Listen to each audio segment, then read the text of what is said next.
আমরা সবাইকে ধৈর্যের সাথে বাংলাদেশ গঠনে অবদান রাখার জন্য অনুরোধ জানাবো। কাউকে যেন কোনো অস্থিরতা পেয়ে না বসে। আমরা পরিষ্কার বলে দিয়েছি, 15.5 বছরে কিছু আবর্জনা, কিছু জঞ্জাল তৈরি হয়েছে, সেই জঞ্জাল পরিষ্কার করতে হবে। নির্বাচনের সুষ্ঠু পরিবেশ নিশ্চিত করতে হবে।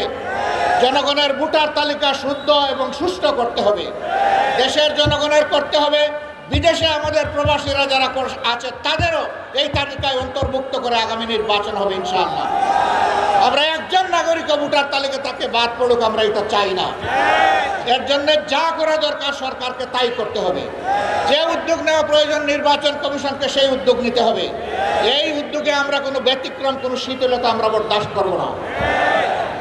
ঘরে ঘরে জনগণে গিয়ে এই তালিকাকে নিশ্চিত করতে হবে। যারা চুরি করে ভুয়া ভোটার হয়েছে, একাধিক জায়গায় ভোটার হয়েছে, তাদেরকে এখান থেকে পাক সাফ করে ফেলতে হবে। যারা ধোঁকা দিয়ে একাধিক জায়গায় ভোটার হয়েছে, ওরা আদৌ ভোটারের যোগ্য কিনা সেই সিদ্ধান্ত নিতে হবে। সম্মানিত দেশবাসী, আজকে কথা বলার দিন নয়, আজকে আল্লাহ তাআলার শুকরিয়া আদায় করার দিন। এই পল্টনেই আজ থেকে কয়েক বছর আগে, 2 দশকের অধিক সময় আগে আল্লাহর কিছু বান্দাকে বড় নির্মমভাবে হত্যা করা হয়েছিল। এইরকম সময়ে, আজকে যে রকম সময়ে কথা বলছি, এইরকম সময়ে স্পষ্ট দিবালুকে 28শে অক্টোবর 2006 সাল, নিশ্চয়ই জাতির স্মৃতি থেকে এটা হারিয়ে যায়নি। সেই দিন বাংলাদেশ পথ হারিয়েছিল। আবার এই বাংলাদেশের পথ খুঁজে পেতে আরো অনেক রক্ত দিতে হয়েছে। কি অপরাধ ছিল আমাদের সেই বন্ধুদের, ভাইদের? তাদের কোনো অপরাধের কথা আজ পর্যন্ত কেউ বলতে পারলো না। নিরপরাধ এই মানুষগুলোকে পিটিয়ে শুধু হত্যাই করা হলো না, তাদের নিতর দহর উপর উঠে তারা লাফালাফি, নাচানাচি করেছিল। এরা কি মানুষ না পশু? না, এরা পশু নয়।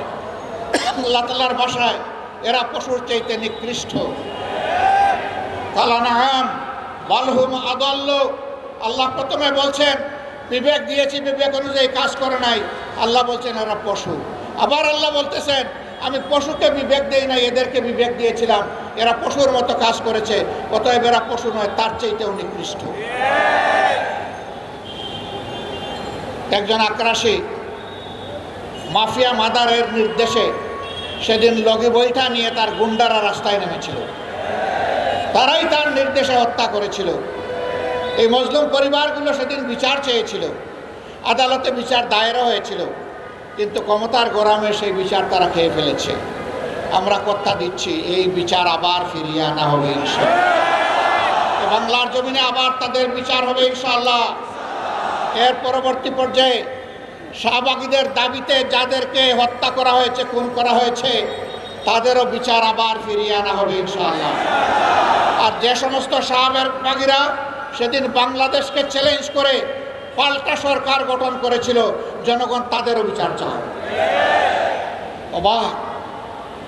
এক দেশে 2 সরকার। এক সরকার বসে আছে পার্লামেন্টে, আরেক সরকার বসে আছে শাহবাগে। পার্লামেন্টের সরকারের কথায় জাতীয় পতাকা উঠে না, নামে না।